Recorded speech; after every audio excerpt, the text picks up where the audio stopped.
पेशावर में और वज़ीर आला खैबर पख्तूनख्वा महमूद खान ने इस धमाके की मजम्मत की है और रेस्क्यू इदारों और इंतज़ामिया को इमदादी कार्रवाइयाँ तेज़ करने की हिदायत की गई है।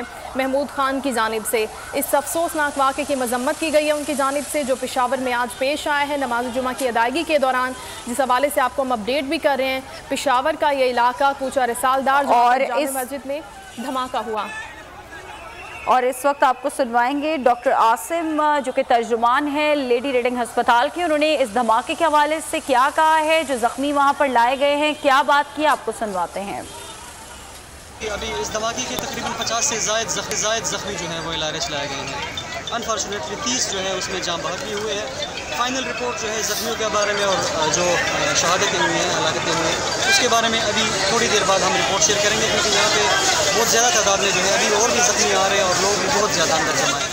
फाइनल रिपोर्ट अभी इंशाल्लाह पेश करेंगे। जख्मियों की तादाद तो आपने बता दी, किस नौयत के जख्मी हैं जो ज़्यादा लाए गए, जिनमें बेशतर की हालत कैसी है, स्टेबल हैं या ज़्यादा शदीद जख्मी हैं? देखिए जख्मी में कुछ स्टेबल भी हैं, लेकिन ज़्यादातर जख्मी जो है वो तशवीशनाक हालत में है। अच्छा, बताया जा रहा है 2 पुलिस एहलकार भी हैं जो शहीद होने वाले में शामिल हैं। अब ये कंफर्म नहीं कर सकता क्योंकि अंदर बहुत ज़्यादा। डॉक्टर आसिम जो कि तर्जुमान है लेडी रीडिंग अस्पताल की, उनकी गुफ्तगू आपने सुनी। उन्होंने ये कंफर्म किया है कि 50 से ज़ायद जख्मियों को लेडी रीडिंग अस्पताल लाया जा चुका है और मजीद भी जख्मी अभी लाए जा रहे हैं। साथ साथ उन्होंने 30 अफराद की शहादत को भी कंफर्म किया है और मजीद जो ज़ख्मी हैं उनमें कई ऐसे हैं जिनकी हालत तशवीशनाक है।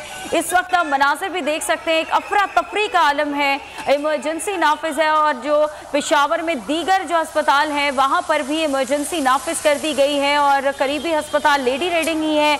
यहाँ पर बड़ी तादाद है ज़ख्मियों की जिन्हें लाया जा रहा है। और इसी धमाके के ऐनी शाहिद हैं, उनका क्या कहना है, उन्होंने क्या देखा, आइए आपको सुनवाते हैं। जी के एक आदमी आया, उससे पहले फायरिंग की है 5-6 फायर किए, उसके बाद जो है उसने ब्लास्ट किया। लेकिन मैं जब निकलने लगा हूँ घर से कि मैं कि जल्दी निकलूँ कि क्या मसला है, लेकिन इतनी देर में ब्लास्ट हो गया, दरवाजे बिल्कुल अंदर से खुल गए थे, खुद ब खुद लाख दरवाजे खुल गए थे। आपका घर किधर है? मेरा ये घर है।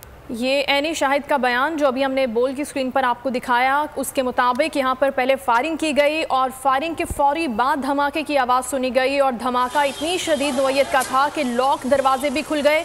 बड़ी तादाद में जो नमाजी यहाँ पर नमाज अदा करने में मसरूफ़ थे वो इस धमाके से मुतासिर हुए और अभी जो हमने आपको बयान सुनवाया उसके मुताबिक उन्होंने कहा कि बहुत शदीद नौयत का धमाका था, तमाम दरवाजे खिड़कियाँ टूट गईं और इसी वजह से अभी हमें ये इत्तलात मिल रही हैं कि 30 अफराद इस अफसोसनाक वाक़े में शहीद हो गए हैं। हमारे नुमाइंदे नुमान हमारे सब्सक्राइब करें और बेल दबाएं ताकि कोई खबर रह न जाए।